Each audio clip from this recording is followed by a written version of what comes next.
personally salute all frontliners who have worked tirelessly and innovators who have yielded a solution to prevent and treat COVID-19 and other crisis situations, or an initiative which has contributed towards mitigating the impacts of coronavirus and providing relief to communities.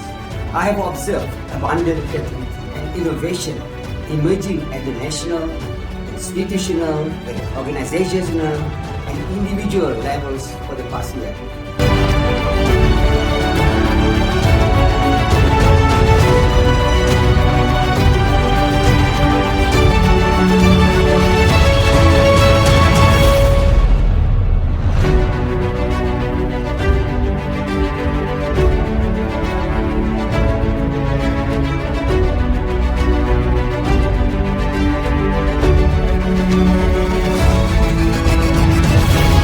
Now is the ideal time for initiatives like this to be explored, not only encourage development of innovation, but to manage future emergencies and crises.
Sejak mencapai kemerdekaan, Malaysia telah mengalami transformasi yang pesat demi kemakmuran dan kesejahteraan rakyat.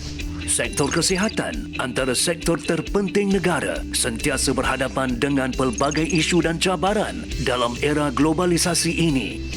Fokus Kementerian Kesihatan menjadi lebih luas, terutamanya dalam menyediakan kemudahan kesihatan yang saksama, mudah diperolehi dan berkualiti. Untuk itu, perancangan dan pelaksanaan program kesihatan negara perlulah berasaskan kepada bukti saintifik menerusi hasil-hasil penyelidikan yang berkualiti. Penubuhan Institut Kesihatan Negara atau NIH yang bernaung di bawah Program Penyelidikan dan Sokongan Teknikal Kementerian Kesihatan Malaysia adalah bertujuan untuk menjalankan penyelidikan yang mana hasilnya dapat memberi bukti saintifik terhadap pembentukan polisi dan intervensi bidang kesihatan. NIH telah diluluskan di bawah rancangan Malaysia ke-7 dan secara rasmi beroperasi sejak bulan Ogos 2003. Visi NIH adalah untuk menjadi organisasi penyelidikan kesihatan terkemuka ke arah meningkatkan kesihatan dan kesejahteraan negara. Manakala misi NIH adalah menjalankan penyelidikan, latihan dan perundingan berkaitan kesihatan yang berkesan dan berimpak tinggi untuk meningkatkan kualiti hidup.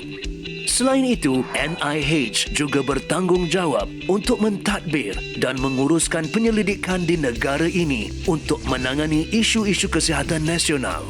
Kompleks NIH seluas 40 ekar di Setia Alam Selangor mempunyai ciri-ciri seni bina moden yang melambangkan kerancakan transformasi perkhidmatan kesihatan yang dizahirkan oleh penyelidikan yang berkualiti tinggi. Dilengkapi dengan pelbagai fasiliti serba moden, NIH turut menekankan kepentingan ekosistem alam sekitar yang mampu mewujudkan suasana kondusif untuk penyelidikan.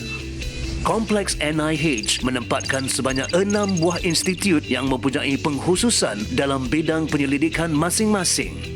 Kelancaran operasi setiap institut ini disokong oleh pejabat pengurus dan pejabat pendaftar yang menjadi tunjang utama dalam pengurusan strategik dan pentadbiran NIH.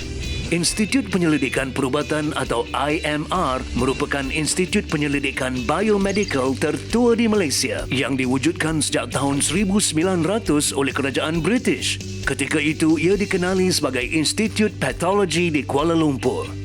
Hasil penyelidikan IMR telah banyak menyumbang kepada pengetahuan, pemahaman, rawatan dan kawalan beberapa penyakit tropika utama di negara ini dan rantau Asia Tenggara. Kini, fokus IMR juga kepada penyelidikan bioperubatan seiring dengan trend perubahan isu dan beban kesihatan negara serta kemajuan teknologi perubatan. Sejarah Institut Kesihatan Umum IKU bermula di Singapura sebagai Royal Sanitary Institute dan dijenamakan sebagai Royal Society for Promotion of Health RSH yang berperanan melatih inspektor kesihatan dari Tanah Melayu, Singapura dan Borneo. IKU berkembang menjadi pusat penyelidikan epidemiologi dan kesihatan awam yang menyediakan data-data kesihatan penting pembuat dasar dan pihak berkepentingan mengenai prevalen penyakit dan taraf kesihatan rakyat negara ini. Antaranya adalah tinjauan kebangsaan kesihatan dan morbidity at National Health Morbidity Survey yang dijalankan secara berkala. Institut Penyelidikan Klinikal atau ICR berfungsi sebagai cabang penyelidikan klinikal KKM dan mula beroperasi sejak Ogos 2000. Dengan 5 buah pusat kajian yang berperanan menggerakkan kajian-kajian klinikal tersendiri serta mempunyai 36 cawangan di hospital-hospital utama KKM di seluruh negara. ICR memainkan peranan penting dalam menerajui pembangunan dan pengukuhan kapasiti penyelidikan klinikal negara, mewujudkan dan mengekalkan pengkalan data klinikal bagi KKM dan juga mewujudkan kerjasama dengan organisasi penyelidikan tempatan, serantau dan antarabangsa mengenai penyelidikan klinikal. Institut Penyelidikan Sistem Kesihatan atau IHSR ditubuhkan pada November 2002 bagi membantu KKM dalam pelaksanaan penyelidikan terhadap sistem dan pengurusan kesihatan negara yang membantu dalam menyediakan bukti saintifik kepada pengubal dasar dan polisi kesihatan negara mengenai taraf dan kualiti penyampaian perkhidmatan kesihatan kepada rakyat. Institut ini berperanan dalam melaksanakan penyelidikan berimpak tinggi dalam bidang penyampaian perkhidmatan kesihatan negara, melaksanakan penilaian terhadap dasar dan polisi kesihatan dan kebolehcapaian perkhidmatan yang saksama dan berkualiti dalam kalangan semua rakyat negara ini. IHSR telah mendapat pengiktirafan antarabangsa dan telah dilantik sebagai Pusat Kerjasama Serantau WHO untuk peningkatan kualiti dan kesihatan. Institut Pengurusan Kesihatan IHM bermula di bawah Institut Kesihatan Awam yang dikenali sebagai bahagian latihan pengurusan. Penubuhan IHM bermula pada rancangan Malaysia ke-6 yang mana ia bertanggungjawab dalam meningkatkan pembangunan modal insan profesional di KKM untuk menghadapi cabaran dalam penyampaian perkhidmatan kesihatan yang berkualiti. Bidang penyelidikan yang dipelopori oleh IHM ialah aspek kepuasan pelanggan, pengurusan sumber manusia serta pemantauan dan penilaian terhadap kualiti perkhidmatan kesihatan negara. Selain itu, IHM turut berperanan sebagai sebuah institut yang menyediakan latihan berkualiti tinggi kepada kaki tangan KKM. Institut Penyelidikan Tingkah Laku Kesihatan IPTK ditubuhkan pada 2005 adalah bukti bahawa bidang tingkah laku kesihatan adalah penting dalam usaha mencapai sebuah negara maju. IPTK bertanggungjawab dalam melaksanakan penyelidikan inovatif dalam bidang tingkah laku, penilaian intervensi promosi kesihatan, kaedah komunikasi kesihatan yang efektif dan komunikasi risiko.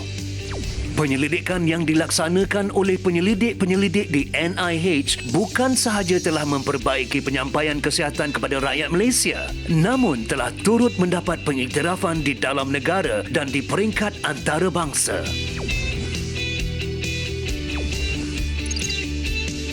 Way Forward NIH akan terus mengkaji dan meningkatkan kepakaran para penyelidik ke arah menghasilkan kajian-kajian berkualiti dan berimpak tinggi dalam meningkatkan taraf kesihatan dan kehidupan rakyat Malaysia.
IIA Professional Jungle.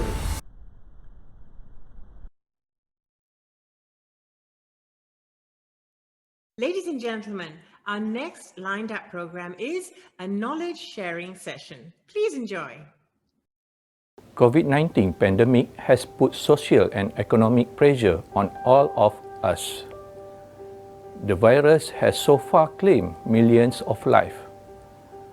To balance health and economic needs, a safe operation bubble has been introduced as a control measure. Among those that have been implemented is the education bubble system. However, the spread of this virus is still difficult to be curbed in the educational setting. Andalah barisan hadapan dan superhero sebenar yang akan melindungi keluarga, kaki tangan, pelanggan dan komuniti kita.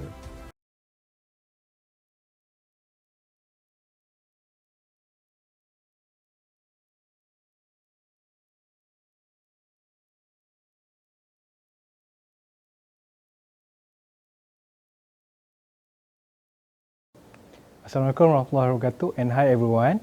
My name is Khairul Azhar bin Abdul Rahim from Kuala Langat National Youth Skill Institute.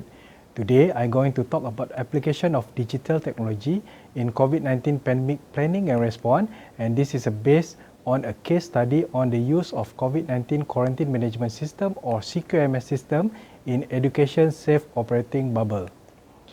First of all, I'd like to thank the organizer of MTE 2022 for giving us the opportunity to share with the MTE audience our small contribution in digital innovation and our experience on managing and controlling COVID-19 in our institute. Before we go further, let me introduce you to our institute. Institut Kemahiran Belia Negara Kuala Langat or Kuala Langat National Youth Skill Institute is a public TVET institute, operates under the Youth Skill Development Division, Ministry of Youth and Sport Malaysia. In total, we have 22 institutes around Malaysia which offer 14 major areas of TVET. Our institute is located in the education hub of Kuala Langat district in the state of Selangor. We started our operation in 2011 and currently we offer 7 full-time TVET programs in the area of sport therapy, multimedia technology, photography, videography, furniture making, interior decoration and landscape construction technology. These full-time courses are offered to school level through 3 training departments, namely the Sport Service Department, the Multimedia Technology Department, and the Civil Technology Department. In 2019, we were selected to win the ILKBS Best Training Management Award, and apart from being actively involved in the TVET sector domestically, we are also active in various activities at the international level. We have been selected to receive grants sponsored by the Foreign and Commonwealth Office, United Kingdom, and the British Council as one of the participants in the iWork program, an international partnership program focused on developing strategies to increase employment opportunities among youth. We are also actively involved in international partnership agenda. In fact, last year we were invited as the speaker in the World Youth Skill Day UK sharing session. So back to our topic today, the COVID-19 pandemic has put social and economic pressure on all of us. The virus has so far claimed millions of lives globally. As we all know, the education sector is one of the sectors severely affected by the COVID-19 pandemic. And like other education institutions, we also had to be closed several times during the implementation of series of Movement Control Order or MCO. During this period, learning and teaching activities were conducted online. Although this situation presents many challenges to students and educators, we see this situation also has a positive aspect where this has helped us embark to the digital transition on all of our services. To enable the education sector to return to its physical face-to-face operation, the government has introduced the Education Safe Operating Bubble method as one of the mitigation to ensure the continuation of education sector during transition to endemic phase of COVID-19. Through this method, daily operations are carried out via hybrid arrangement depending on the current situation. The responsibility of preventing and managing COVID-19 cases has also been placed on the management of the institute. If we look back, since the virus hit the world, this pandemic has been managed in one direction, and that is through enforcement from the government. Similarly, In Malaysia, the COVID-19 pandemic has been fully managed by government agencies such as the National Security Council, the Malaysian Ministry of Health and the Royal Malaysian Police, and the people are required to fully comply to the top to bottom directive. As we embark to the endemic transition phase, government has empowered local leaders to act as frontliner. In the case of education sector, the management of the Education Institute was asked to play a role in preventing and controlling the spread of COVID-19 in their facility. This responsibility is then entrusted to the Disaster Management Committee or the Institute Safety and Health Committee. To assist in this implementation, various SOPs and guidelines have been published. However, responsible personnel are seen to face difficulties in performing this task. In fact, in some cases, the SOP created also give confusion to this officer. The use of multiple forms, on the other hand, causes difficulties in managing data and information. Furthermore, this method is not environmentally friendly as it uses a lot of paper. This has led to a chaotic situation and complicates disaster management. Even the management of the institute is also stressed when relevant data is often requested by the stakeholders. The ineffectiveness of internal management has caused Educational Institute-related cluster to dominate case reporting in late 2021 and early 2022. Based on our experience, this is due to several factors such as confusion over the SOP in force, the absence of competent personnel in managing health disaster, and the lack of planning and preparedness of the institute to deal with this situation. Extensive data management has also caused confusion and made it difficult for control measures to be implemented. For example, under normal circumstances, all visitors and contractors are required to fill out a COVID-19 health and independent declaration form before entering the institute. This manually stored form involves a large number of paper and often make it difficult to find the desired data. As our students stay in dormitories, the likelihood of infection outbreak is very high. Therefore, data management is very important for contact tracing in case of there are positive cases. Management and control became increasingly difficult in the state of health facility as well as quarantine center fully occupied, where we were instructed to quarantine these students inside our facility. This situation, I think, is very common for education institutions in the state of Selangor, which recorded the highest case reporting in Malaysia, where health facilities are at full utilization. Taking into account the above situation, we have invented a support system to manage and control COVID-19 in our institute. COVID-19 Quarantine Management System or CQMS is a management and monitoring system designed to control COVID-19 spread in a safe operation bubble. The main goal of this invention is to enable responsible personnel or operational management to easily manage and monitor the current situation of COVID-19 in an organization. Through this system, all administration components have been consolidated in one system and it acts as a one-stop center for COVID-19 management. The objective of this innovation are, first, to establish a COVID-19 management and prevention system for education institutions. Second, to manage COVID-19 quarantine cases in education institution, to enable early detection of COVID-19 cases within education institution, ensuring the outbreak in education institution can be controlled, and last is to monitor the health of all individuals in the organization and allow swift action to be taken in the event of an emergency. CQMS is a web-based system developed through PHP platform, operates using cloud storage and can be accessed online via computer, mobile phone or any digital device at any time.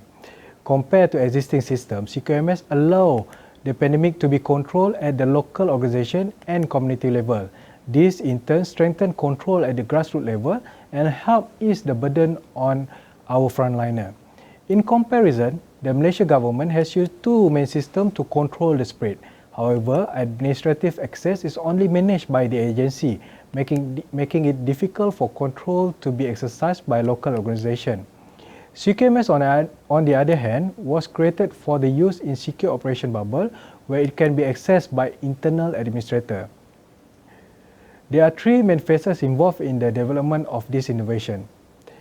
Phase 1 is the system development phase, where we have taken into account the need of user and all manual management methods to be included in this system. Next, we have used this input to develop this system by designing the database structure and developing the application module. Next, we tested the system with a series of tests to study the level of usability and test the effectiveness of the system operation. Among the tests that we have conducted are user acceptance test or UAT, final acceptance test FAT, mobile friendly test MFT, and reliability test RT. For system operation testing, we have tested the system on flash Kincaid grade level test, Gunning Fox score test, smoke index test, Coleman-Liao index test, and automated readability index test. The implementation of this project was continued to phase 2, where we have used this system in a pilot project in our place. The system has been tested for 6 months, and pre and post data is collected for the purpose of analysis and improvement.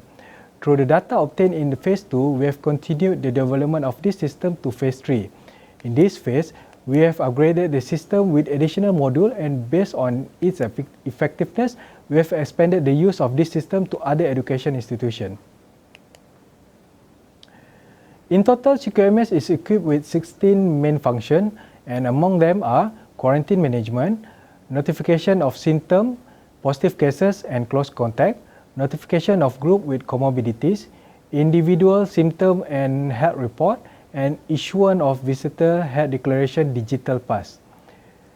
The system is designed as a liaison medium between system administrator consisting of Institute Safety and Health Committee staff and user. Based on the situation in our place, we have categorized user into 4 groups, namely student, domestic service contractor, academic staff, and non-academic staff. It is also designed to facilitate the management of internal facilities such as management of quarantine station. For your information, we have provided 4 types of quarantine station based on the infection condition.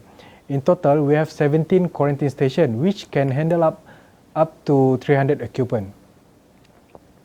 CQMS system is developed based on the guideline issued by the Malaysian Ministry of Health, National Security Council, and key stakeholders such as the SOP coordinator of the education sector, namely the Ministry of Education, Ministry of Higher Education, Skill Development Department, and Ministry of Youth and Sport.